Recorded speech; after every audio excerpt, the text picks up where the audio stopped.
Vous syntonisez Radio Centre-Ville. Hellénique, lusophone, francophone, anglophone, hispanophone, arabophone et créolophone, tous réunis au 102.3 FM.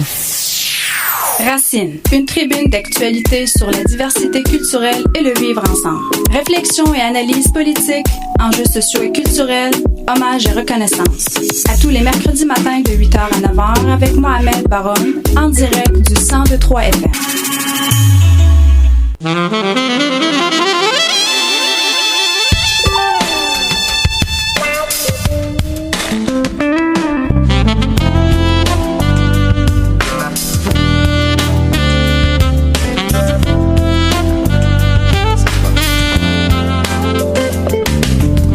matin, chères auditrices, chers auditeurs. C'est un plaisir de vous présenter le nouveau programme Racine. Une tribune qui a pour objet de scruter l'actualité sur la diversité et le vivre ensemble. Il provoque aussi une réflexion critique et constructive sur les enjeux politiques, sociaux et culturels. Parmi ces enjeux qui font encore l'actualité, c'est la question du racisme. Au Québec, dans l'objectif de lutter contre le racisme, le gouvernement a mis en place un groupe d'action contre le racisme qui devrait déposer des recommandations bientôt, cet automne. Et pour en parler, je reçois Jennifer Macaroni. Bon matin, Jennifer. Bon matin. Alors, juste pour le public, Madame Macaroni, c'est députée de Westmount-Saint-Louis à l'Assemblée nationale, porte-parole de l'opposition officielle en matière de la diversité et l'inclusion.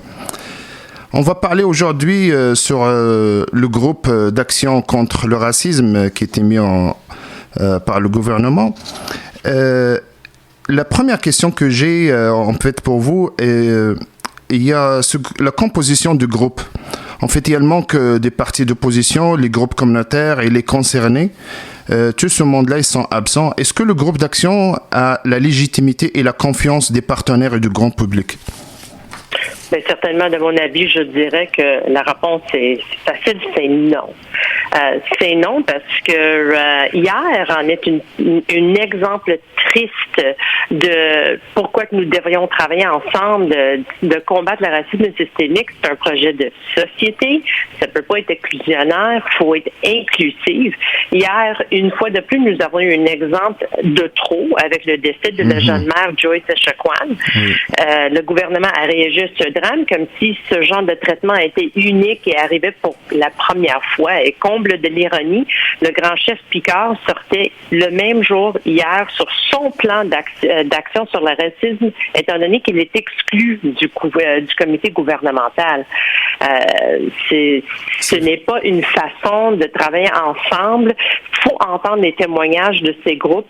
Puis c'est clair, il faut qu'eux, ils se participent dans le comité pour offrir de leur expérience, ainsi que de trouver des solutions ensemble. C'est qui est mieux placé que les groupes qui sont racisés ou en minorité pour participer à ce comité. Effectivement, le décès, la manière aussi comment cette jeune femme, c'est horrible, vraiment. Il faut faire pousser la réflexion pour éradiquer le racisme. En fait, le groupe d'action contre le racisme a souligné à plusieurs domaines qui doivent être réformés pour lutter contre le racisme, tels que la sécurité publique, la justice, le système scolaire, le logement et l'emploi. Selon vous, faut-il aller par chantier ou bien il faut faire une réforme écosystémique qui met l'accent sur l'ensemble des chantiers, une fois pour toutes? C'est une très bonne question. Je pense que ce que vous dites d'aller dans l'écosystème, ce serait la façon de le faire. Puis c'est sûr que nous entendions des groupes qui viennent témoigner, car nous, le Parti libéral, nous ont pas été invités malgré nos démarches d'essayer de participer dans ce groupe.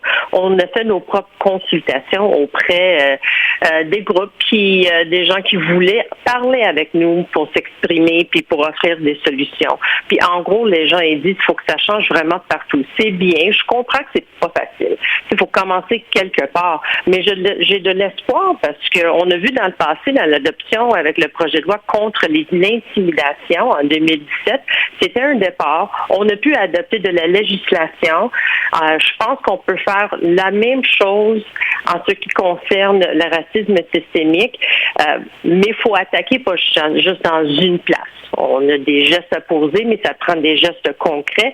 Et honnêtement, j'attends avec une grande impatience d'un rapport qui serait déposé par le comité contre le racisme. C'était prévu pour le mois, ils ont dit en automne, mais l'automne, ça s'approche à sa fin. Alors, on n'a jamais eu des nouvelles de où ils sont rendus. Puis il n'y a personne vraiment qui a été consulté et qui a participé. Alors, oui, global, mais il y a vraiment des gestes concrets qu'on peut poser ensemble. En fait, en lien avec le dépôt de rapport, pensez-vous qu'ils seront en mesure de respecter l'échéancier parce que là, il y a la question de la COVID. Est-ce qu'elle peut être un prétexte pour reporter encore le dépôt de ce rapport? Ce serait vraiment une excuse inacceptable pour expliquer un retard dans le dépôt du rapport. On a pu travailler nous-mêmes de notre côté à distance, entendre des groupes par Zoom ou par autre manière. Je comprends que tout le monde est occupé, mais c'était quand même un engagement qu'ils ont pris comme gouvernement. Ils ont refusé de l'aide des groupes de l'opposition. Alors, le groupe de 7, eux, ils ont dit qu'ils travaillent ensemble. Est-ce qu'ils vont pouvoir respecter leur échéancier? C'est une très bonne question. Même pendant les crédits, le mois d'août, fin août, j'ai posé des questions auprès de la ministre Giraud et elle m'a dit que c'était secret. Elle me dit qu'elle ne pouvait pas me dire c'est qui a témoigné ou avec qui travaille. Elle ne voulait pas divulguer s'il y avait du budget alloué à ce comité. En fait, c'est ça. Puis elle ne voulait même pas nous dire c'était quelle piste et quel angle qui était pour aborder en temps de potentiel gestes concrets. Alors, je ne suis pas bien armée pour répondre à cette question-là. Je croise mes doigts comme tous les Québécois et Québécoises. En fait, c'est ça. Vous, lors de votre passage au comité, au groupe d'action, vous avez verbalisé votre insatisfaction. De quoi il s'agissait en fait? Vous avez parlé aussi de manque de transparence. Oui, exactement, parce que dès le début de l'annonce, j'avais tout de suite envoyé des courriels à Lionel Carman puis à Nadine Géraud pour dire comment que je voulais faire partie de la solution, que j'avais des idées à apporter, mais qu'il a fallu vraiment travailler avec tous les groupes ensemble. Et ce qui est dommage, quand on travaille en silo, malheureusement, c'est toujours les groupes minoritaires, les groupes sur le terrain. Il faut qu'ils travaillent 2, 3, 4 fois de plus. Parce que s'il y a un intérêt de plusieurs partis politiques, mais il faut qu'ils viennent témoigner avec le gouvernement, avec le Parti libéral, etc.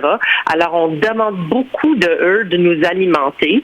Donc, ça aussi, je trouvais que c'était triste, mais c'est vraiment une manque de transparence.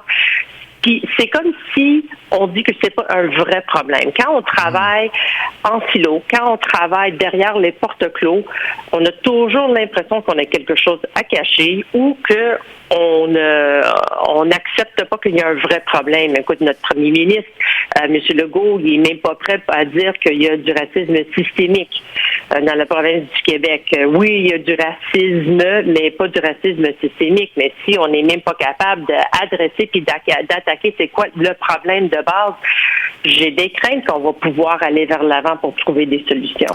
En fait, vous avancez ma prochaine question. Le Premier ministre, le mois de juin dernier, en fait, il a rejeté l'utilisation de termes racisme systémique. Pensez-vous que la réponse du Premier ministre servira l'obstacle au travail du groupe d'action, autant plus que leur mandat consiste à examiner le racisme au sein du système? Ça peut être aussi comme une ligne directive de ce qu'on peut s'attendre de ce rapport? Oui, en effet, je suis d'accord parce que, comme je viens de dire, faut quand même le premier pas à faire pour adresser le problème, c'est de l'identifier. Puis quand on dit racisme systémique, on dit qu'on a des problèmes au sein de, comme on a vu juste hier, dans le réseau de santé services sociaux, on a des problèmes au sein de la police, on a des problèmes au sein de l'éducation, on a des problèmes au sein de la société en général. Alors ça, c'est systémique. On n'a pas assez de personnes ici de communautés minoritaires ou minorités visibles qui occupent des postes de hauts dirigeants. On sait que quand on applique pour des postes, par exemple, si on a un nom québécois, on a peut-être plus de chances d'avoir une entrevue que si nous avons un nom arabe. Alors, je pense que ça, faut trouver la définition. C'est plus que juste le racisme, c'est systémique parce que c'est dans nos systèmes. Et c'est pour cela qu'il faut l'adresser. S'ils vont pas adresser qu'il y a du racisme systémique, c'est clair, on commence avec un déficit. Puis de l'autre côté, je veux pas passer tout notre temps à dire, bon, ben, on est en train de parler uniquement de les mots. C'est pas parce que on veut empêcher les travaux à être stock sur c'est quoi la définition, c'est quoi les mots. Honnêtement, ce qu'on s'attend, c'est des gestes concrets qui vont être déposés par le gouvernement, qui vont être valorisés par le gouvernement. Mais j'ai des craintes. J'ai des craintes parce qu'ils ont de la difficulté à adresser c'est quoi les vrais problèmes. Puis, ils travaillent en silo. Il y a un manque de transparence. Même les groupes que nous avons rencontrés, c'est triste parce qu'on leur a demandé, avez-vous eu votre chance de témoigner? Puis, on avait proposé une liste de groupes pour pas empêcher les travaux du comité contre le racisme. Puis, toutes ces personnes-là, ils n'ont jamais été convoquées. Il y avait tout l'été. Il y avait tout le mois de septembre. Oui, effectivement, vous avez raison quand vous dites que concentrons-nous sur le vrai enjeu et de s'éloigner de la question du mot et la signification. En fait, selon vous, quel sera le grand défi à relever pour mettre en œuvre un changement significatif? Ben moi, je m'attends que le gouvernement dépose non seulement un rapport qui est bien, mais je pense que la société québécoise est tannée d'avoir des rapports. Hein? On va dire les vraies choses. C'est pas seulement un rapport. J'espère que le rapport va être un précurseur pour le dépôt d'un projet de loi. Je pense qu'on est rendu là. Comme j'ai dit, on a eu du succès avec un projet de loi qui a été déposé par le Parti libéral dans le passé contre l'intimidation. Alors, je pense qu'on devrait être à l'auteur de nos attentes. Puis, ils sont équipés, ils vont pouvoir le faire. J'espère qu'ils vont prendre du recul, puis qu'ils vont vraiment consulter, puis ils vont utiliser le temps, puis tous les moyens qu'ils ont actuellement pour entendre des témoignages des personnes, parce que ça, c'est primordial, mais qui déposent un projet de loi, qui disent qu'est-ce qu'ils veulent faire à l'intérieur de la législation, parce qu'on a quand même des choses qu'on peut faire. Plusieurs groupes que nous avons rencontrés ont parlé c'est un sujet hyper sensible, mais defund the police. Mm-hmm. On ne devrait pas avoir peur de discuter des idées qui sortent. Est-ce qu'il y a une autre manière de voir notre façon de faire? Est-ce qu'il y a des lois que nous pouvons adopter pour s'assurer que les postes de hauts dirigeants sont occupés ou qu'on fait de la place au moins pour les personnes issues de les communautés minoritaires ou minorités visibles? Qu'est-ce que nous devrions faire pour s'assurer que c'est ancré dans nos lois? Alors, je pense que c'est vraiment la prochaine étape. C'est bien de déposer un rapport, mais c'est qu'un geste, un premier pas, j'espère, sur plusieurs pas à venir. Mais vous pensez pas que peut-être la volonté politique, que c'est la clé, en fait, pour faire un changement significatif? Certains à qui j'ai parlé de milieux politiques et autres, ils parlent aussi de l'éducation. L'éducation à la population, l'éducation pour voir les choses, la réalité en fait. L'incident qui s'est passé récemment de Madame Joyce, c'est un fait qu'on doit vraiment réaliser jusqu'à quel point il y a de racisme qui est très ancré partout dans différentes institutions. Jusqu'à quel point vous pensez que l'éducation populaire, elle est aussi pertinente pour ce mode de changement? Ben, en effet, je pense que c'est la pierre angulaire. Hein? C'est l'éducation partout, que ce soit dans le réseau de l'éducation ou, comme vous dites, l'éducation populaire. Je sais qu'il y en a plusieurs médias qui utilisent leur forum pour, par exemple, parler des enjeux de la communauté autochtone. Ce qui est bien, mais c'est pas consommé nécessairement par la population en général. Alors, il faut changer ceci. Il faut donner beaucoup plus de visibilité aux communautés minoritaires puis les communautés qui sont racisées. Puis ça aussi, je pense que ça va de les deux bords. Il faut que, par exemple, on ne voit pas beaucoup des personnes chinoises qui sont policiers. Alors, quand on demande la question, comment ça se fait, pourquoi qu'on n'a pas plus de Chinois peut-être qui vont s'appliquer pour faire partie du corps policier, puis eux, ils vont s'expliquer dans leur culture ou d'où ce qui vient, c'est un poste qui n'est pas valorisé, qui n'est pas bien vu. Alors, je pense que ça fonctionne aussi les deux bords, l'éducation, pour que les gens se voient aussi à l'intérieur de ces postes. Comment ça se fait qu'on n'a pas plus de personnes issues de les communautés minoritaires qui sont nos professeurs, qui sont directeurs d'école ou directrices d'école ou directeurs général. Je pense qu'il faut vraiment pousser la réflexion. Il faut valoriser les personnes qui occupent ces postes-là. Est-ce que c'est par l'entremise de la publicité? Est-ce que c'est parce qu'on va faire plus de forums? Est-ce que c'est parce qu'on va rentrer à l'intérieur des communautés pour parler de pourquoi que nous avons besoin de vous? Mais aussi, on a Black History Month. Je pense qu'il faut vraiment aller plus loin que ça à l'intérieur de nos écoles.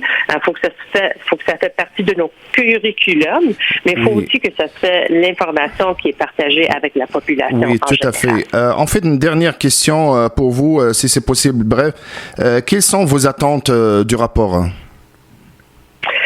C'est une très bonne question parce que j'ai vraiment aucune idée où ils s'en vont avec le rapport. J'ai vraiment de la misère à imaginer qu'est-ce qu'ils vont déposer parce qu'ils ont vraiment fait ça derrière les portes clos. J'ai des craintes que ceux qui vont déposer le fameux groupe de 7 parce qu'ils m'ont dit que chacun entre eux, il prend un axe ou un angle, mais je ne sais pas c'est quoi. Ils vont déposer quelque chose puis ça ne sera pas accepté par la population ou les groupes concernés car ils ne se sont pas fait partie de la consultation. Puis je veux pas le dire, mais malheureusement, c'est quand même vu un peu comme un comité bidon. Ouais. Un comité bidon parce que, comme j'ai dit, un manque de transparence, puis ils travaillent en silo. Alors, je vais être très déçue, je pense. Mes attentes, c'est parce qu'ils vont déposer quelque chose dans lequel que les communautés concernées n'ont pas pu participer. Puis c'est pour eux que nous voulons faire ceci, ainsi que tous les Québécois et Québécoises. Alors, on commence en reculant. Merci beaucoup, Jennifer McCahon, députée de Westmount-Saint-Louis, porte-parole de l'opposition officielle en matière de la diversité et l'inclusion. Certainement, on vous donne rendez-vous au dépôt du rapport. Merci beaucoup. Merci à vous. Bonne journée. Ici Mohamed Baron. Vous écoutez Racine au 102.3 FM. Enjeux, regards et réflexions au 102.3 FM.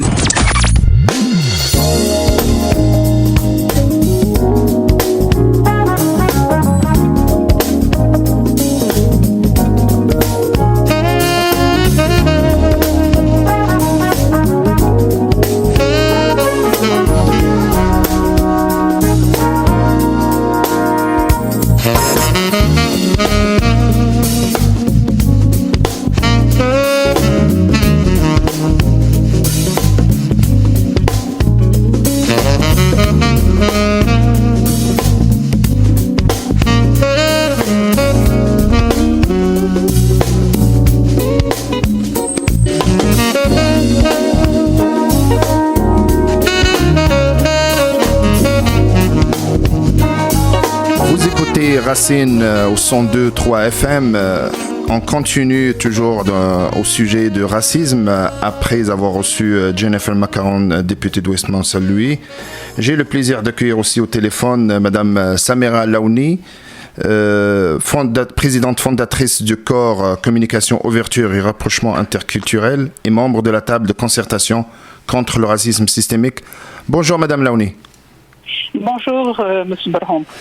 Alors, en fait, je ne sais pas si vous avez entendu notre entretien avec Madame Macaron. Ma première question pour vous, en fait, la composition de groupes d'action.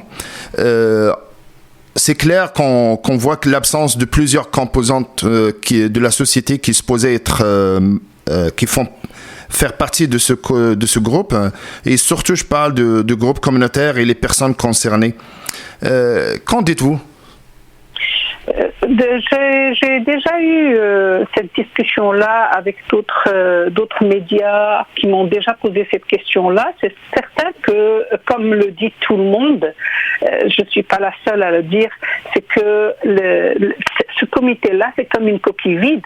D'abord, il n'y a aucune représentation des autres, comme vous le dites si bien, des organismes communautaires qui sont sur le terrain, qui connaissent très très bien la chose, qui la vivent à tous les jours.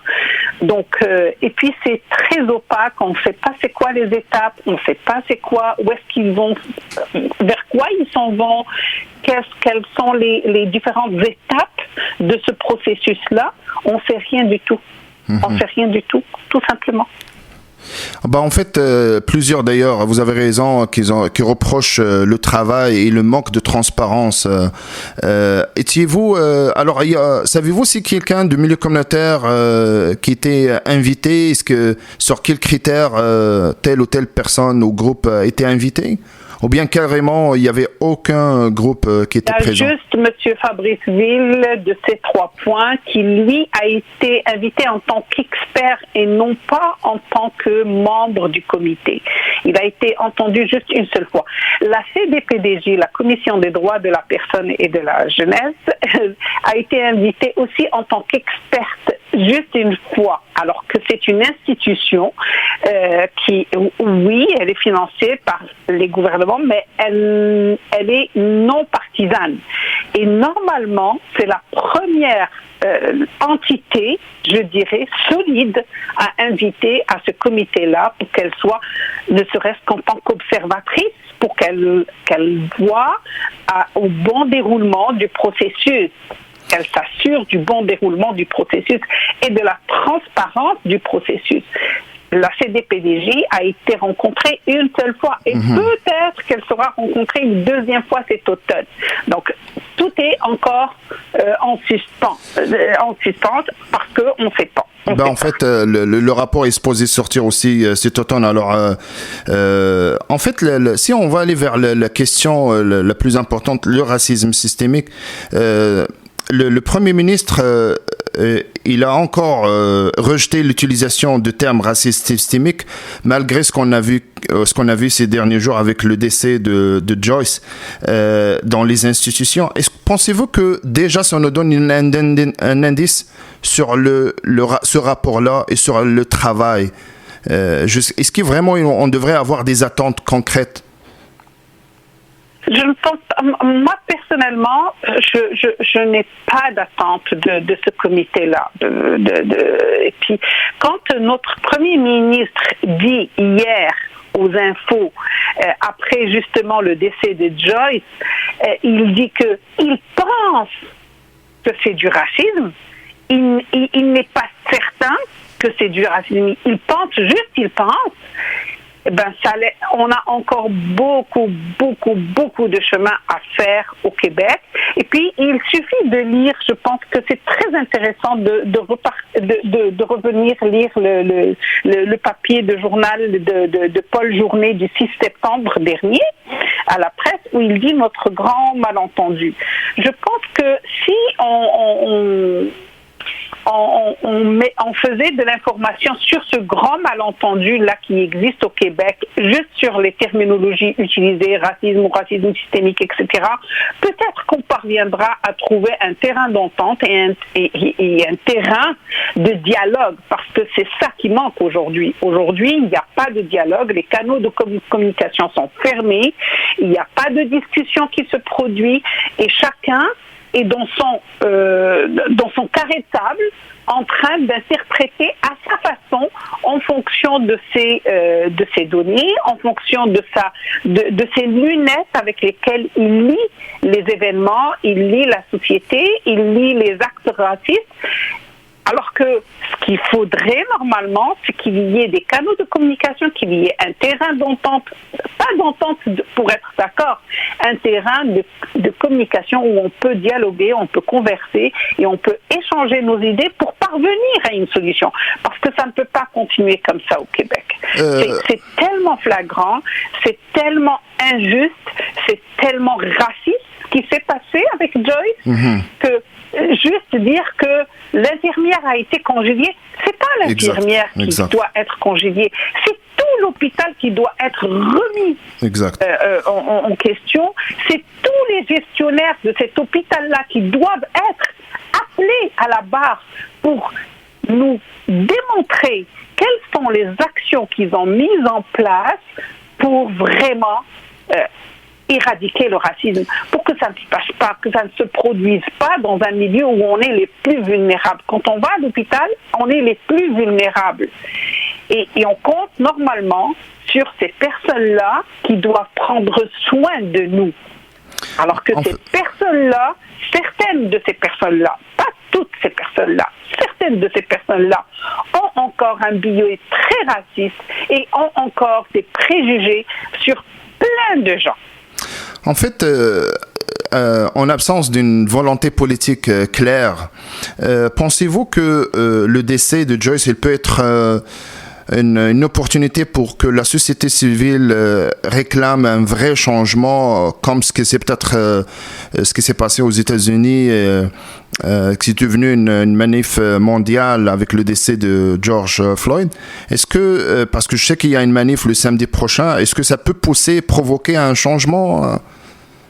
Très franchement, très sincèrement, je suis très pessimiste par rapport à ça.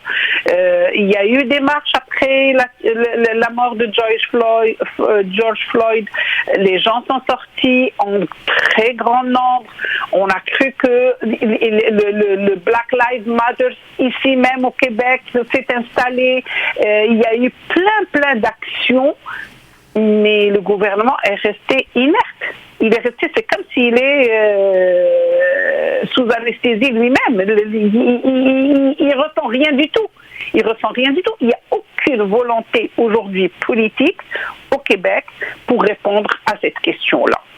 Parce que c'est pas payant en termes de vote. Ce n'est pas payant en termes de nombre de votes, malheureusement. Donc, on en est là. On est à un stade où le nombre de votes prévaut sur les vies et la stabilité d'une société. Et quand je parle de stabilité d'une société, quand il y a des gens vulnérables qui sont tués de cette façon-là dans un pays démocratique, c'est grave.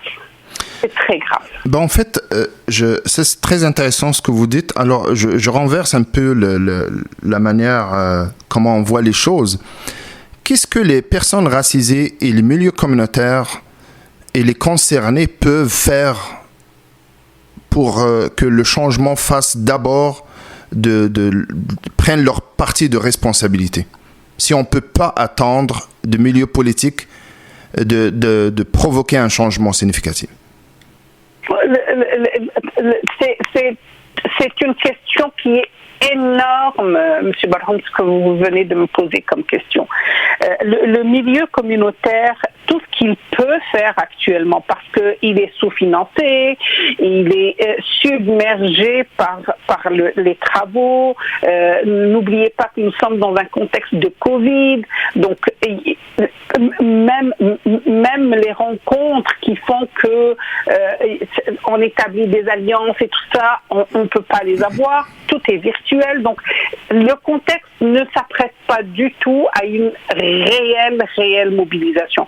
Mais je lance un appel aux organismes communautaires, au moins qu'ils se regroupent virtuellement pour trouver une ligne d'attaque pour contrer ce racisme-là. Parce que c'est là l'enjeu. L'enjeu, c'est la ligne d'attaque.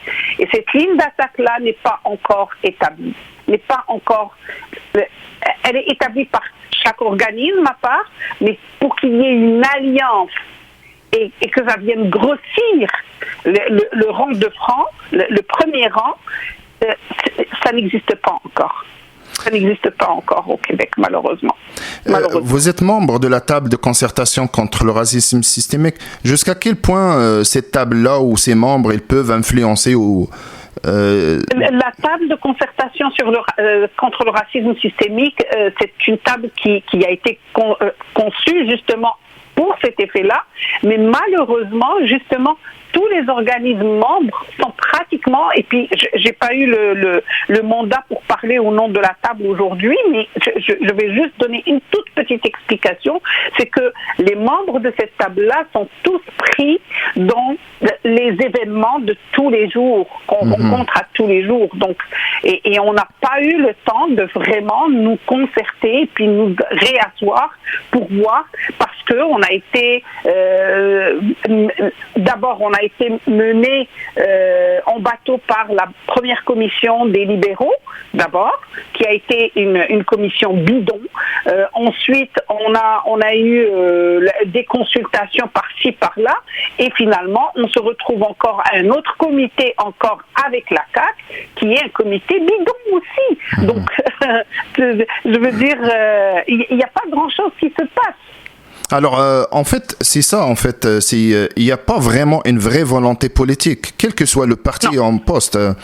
En fait, il y a encore des rapports... Que ce soit les libéraux, que ce soit la CAQ, je pense qu'ils ont manqué le bateau pour cette question-là. Ils n'ont vraiment rien fait pour réellement régler une fois pour toutes la question du racisme systémique au Québec. Et qui existe, et qui est documenté, et qui a été démontré par une multitude d'études universitaires, de chercheurs, d'universitaires, etc. Donc, ce n'est même plus une question à démontrer. Ça a été déjà démontré par 1 + 1 = 2. C'est déjà fait. Dans un contexte comme celui-là, et puis la polarisation sociale est devenue malheureusement une réalité, il y en a plusieurs acteurs qui parlent de l'éducation populaire pour amener un changement des générations futures, et puis que le changement aussi peut le faire tranquillement. Est-ce que vous croyez encore à la place de vivre ensemble, et puis de changement graduel, et puis l'ouverture à l'autre? C'est pas y croire ou pas y croire, c'est surtout est-ce que j'aspire à ça? Oui, j'aspire à ça. Oui, je souhaiterais qu'on continue à vivre ensemble dans le respect des uns et des autres. J'espère et j'aspire à ce que la bienveillance qui m'a fait venir au Québec, c'est parce que j'ai connu le Québec à travers des lectures avant de m'y établir. Et ce que j'ai compris, c'est que les Québécois étaient bienveillants. Mais malheureusement, cette bienveillance est en train de s'effriter. Donc moi, j'aimerais que cette bienveillance reprenne le dessus, que l'humain reprenne le dessus, que le sentiment humain reprenne le dessus. Et qu'on arrête de se taper les uns sur les autres à cause d'une différence de couleur de peau, de genre, d'orientation sexuelle, de religion par religion, et qu'on se dise tous et toutes que nous sommes d'abord et avant tout des êtres humains, et que nous avons les mêmes aspirations, que nous avons les mêmes vulnérabilités, que nous avons les mêmes craintes et que nous avons les mêmes objectifs dans la vie, mais que nous devons vivre ensemble dans le respect des uns et des autres. Merci Madame Laouni, présidente fondatrice du corps Communication, Ouverture, Rapprochement interculturel, membre de la table de concertation contre le racisme. On vous donne rendez-vous certainement au dépôt de rapport cet automne. Merci beaucoup, bonne journée. Merci M. Baron, merci à votre merci. Vous syntonisez Radio Centre-Ville, hellénique, lusophone, francophone, anglophone, hispanophone, arabophone et créolophone, tous réunis au 102.3 FM. Racine vous présente le Babillard, le calendrier des événements.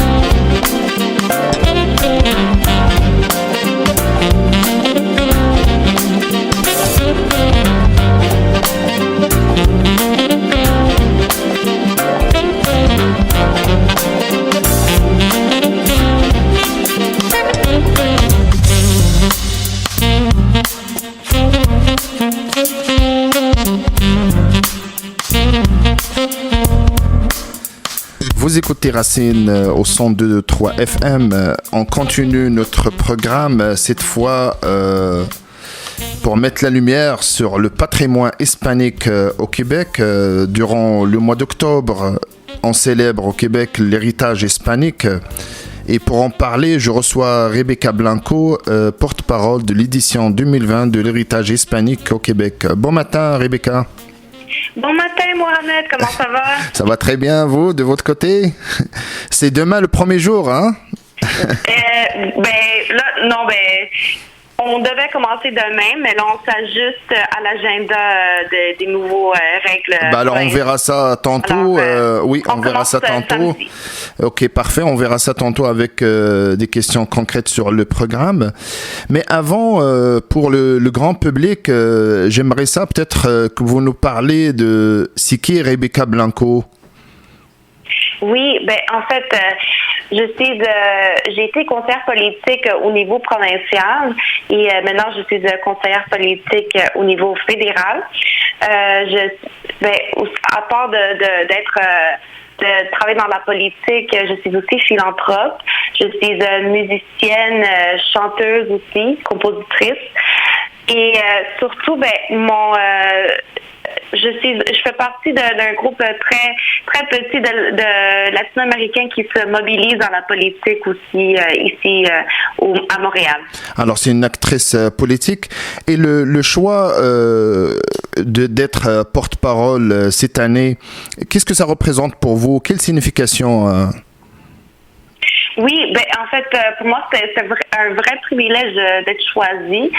Parmi beaucoup de femmes latino-américaines, il y a beaucoup de talent ici. Par contre, pour moi, ça représente pouvoir être une voix, pouvoir inspirer surtout les personnes latino-américaines de vouloir s'intégrer à la politique.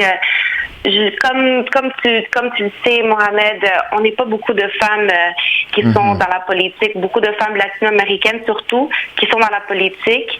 Et pour moi, c'est très important de pouvoir représenter nos intérêts, nos besoins en tant que femmes latino-américaines. Alors, en tant que porte-parole, c'est au-delà juste de parler de le patrimoine hispanique au Québec, mais c'est aussi la présence et l'engagement de la femme d'origine espagnole au niveau politique. C'est ça que vous dites? Oui, exactement. Puis malheureusement, la femme latino-américaine, moi je dirais, c'est mon opinion, elle est très invisible dans la société. On la voit pas dans d'autres sphères, pas seulement dans la politique, mais aussi dans d'autres sphères de la société.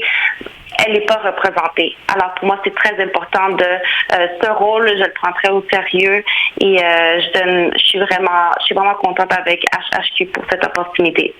En fait, je connais quelques actrices de la communauté hispanique qui travaillent, mais encore la même chose que comme d'autres communautés, ils travaillent en solo. Alors il n'y a pas une concertation, il n'y a pas un travail concerté. Alors on peut pas voir vraiment des résultats significatifs.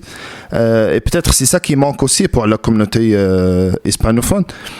Oui, certainement. Je suis d'accord. Je pense qu'il manque définitivement, il manque de la concertation. Alors, moi, je suis une personne qui aime ça. J'aime le travail au niveau individuel, mais j'adore le travail en équipe. Alors, ça aussi, c'est une des valeurs que j'essaie de promouvoir. D'accord. Mais pouvez-vous nous parler peut-être sur si vous avez des statistiques sur ça représente combien et comment le profil aussi de la communauté hispanophone au Québec? Oui, là ça change à chaque fois, on s'entend, mais on est à peu près 9 millions, si je ne me trompe pas, de latino-américains à Québec. On est surtout, la majorité des latino-américains sont d'origine colombienne, mexicain, péruvien, salvadorien et chilien. Oui, je pense que vous voulez dire 900 000 100 000 oui. 100 000 oui. Oui, mais quand même, il y a des réalisations. Il y a plusieurs quand même élus d'origine sud-américaine quand même. Pourquoi ces gens-là, ils peuvent pas faire peut-être travailler, faire leur part de responsabilité et puis d'aller peut-être travailler avec la communauté et puis créer quelque chose, un groupe d'influence? C'est une très bonne question. Présentement, au niveau fédéral, on a deux députés, Monsieur Rodriguez et Madame Martinez Ferrada.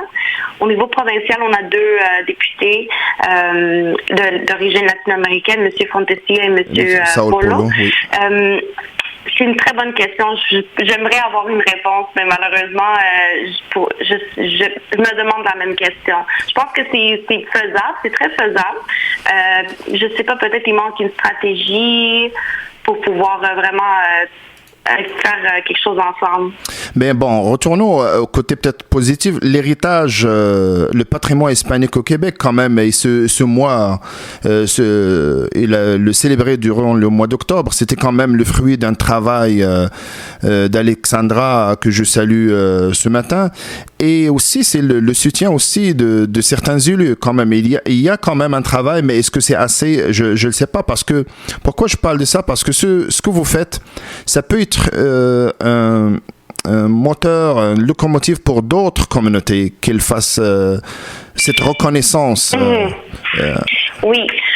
Oui, certainement. Cette année, on a la participation de Madame Ferrada, Monsieur Fontesilla, Monsieur Paul aussi avait participé l'année passée.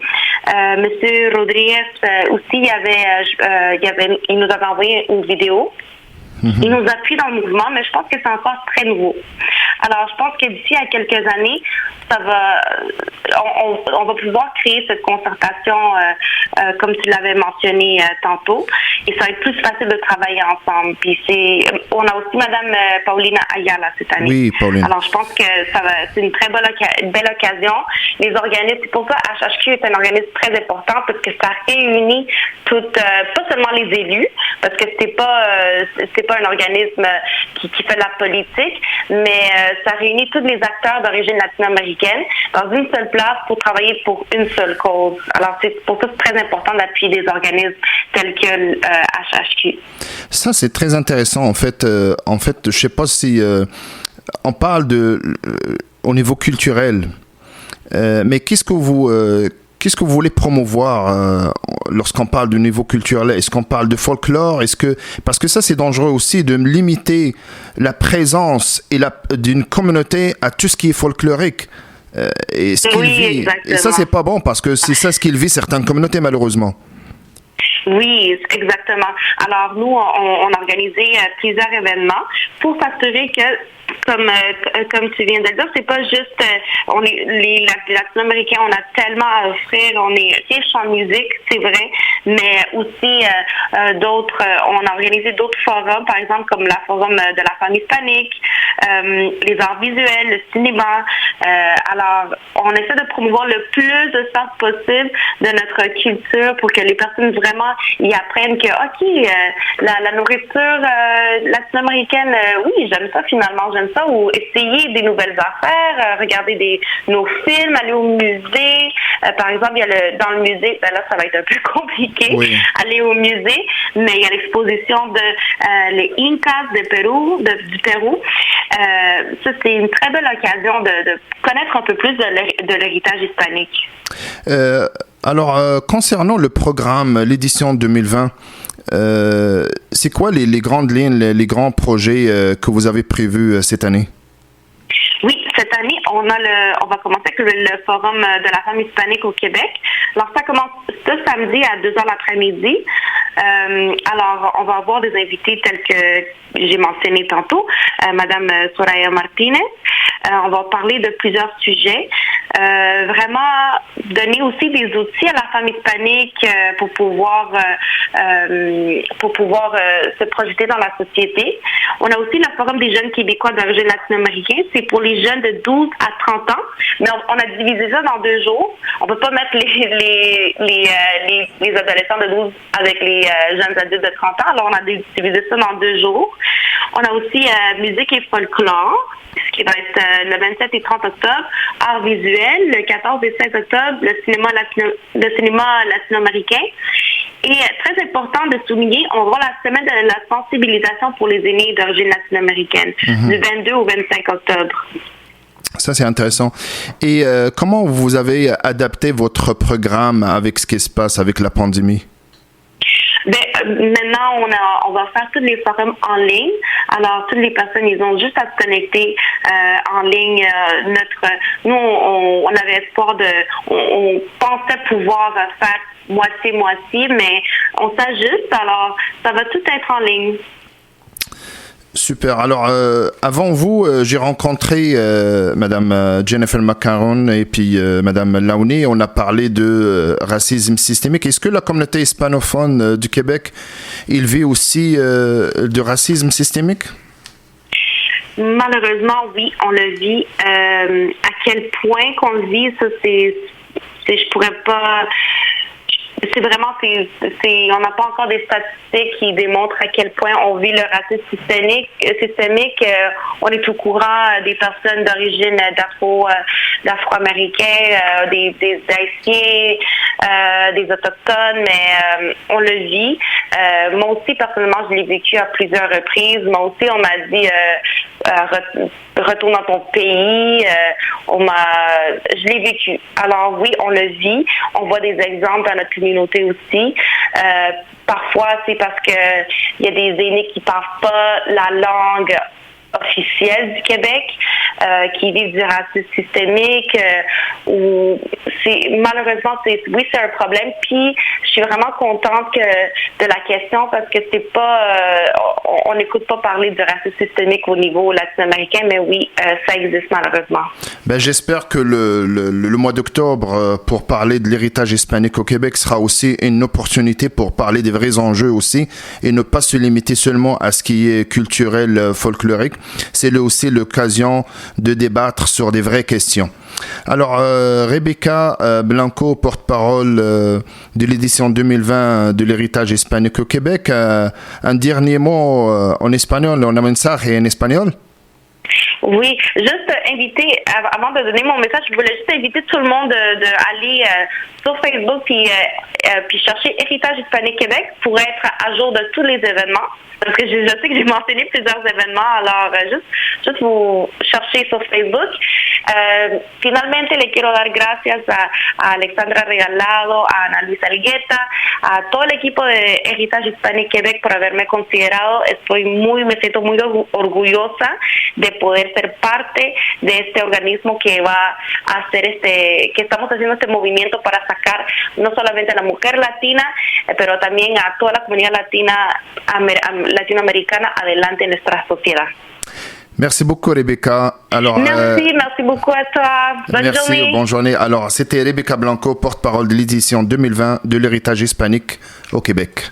Racine, la voix qui nous rassemble.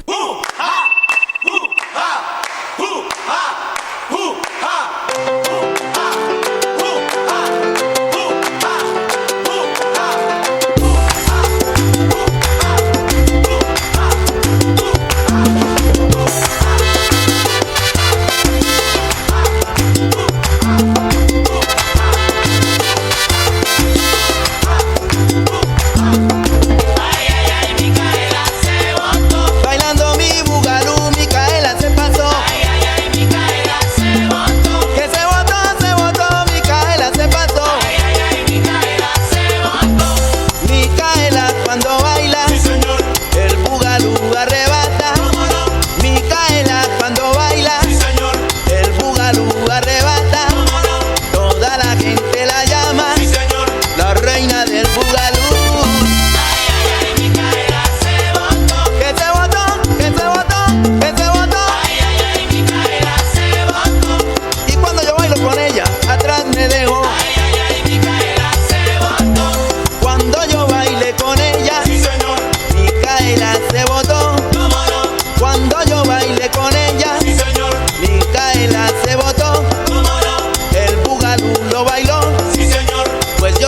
ella es candela.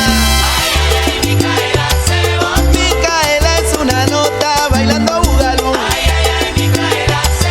Ha botado la pelota en tremendo revolú. Que se botó, que se botó, que se botó. El bugalú bailó y mucho lo gozó.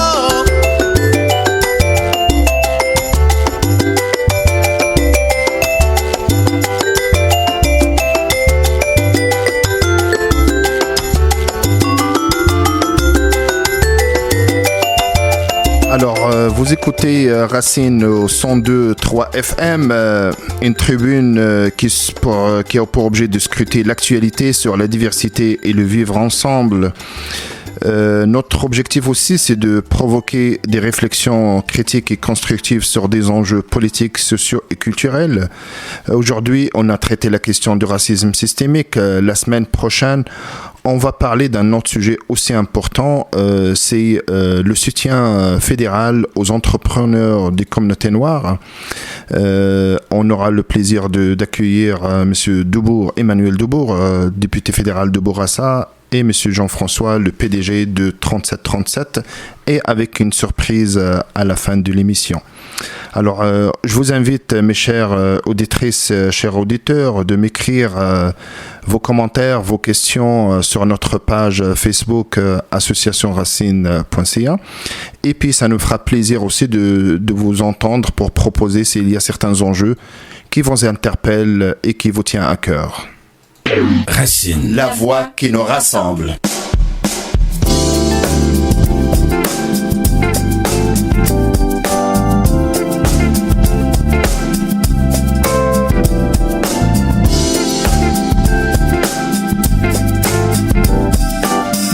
Auditeurs, j'espère que c'était un contenu qui répondait au moins à vos attentes, et puis que c'était pas trop difficile et trop dur, très long, notre première expérience.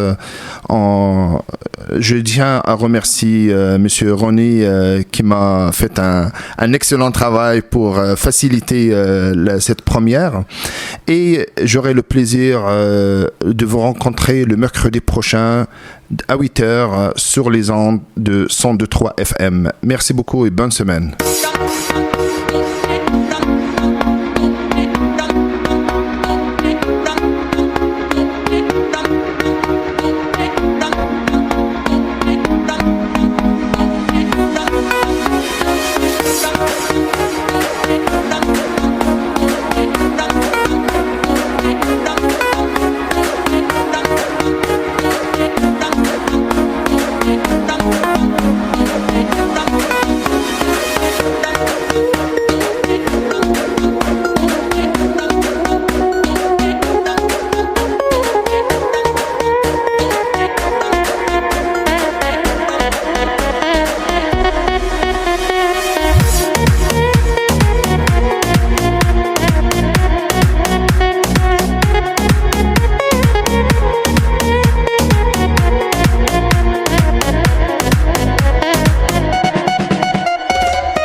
102,3 FM à Montréal, la voix de la différence, la voix des sans-voix.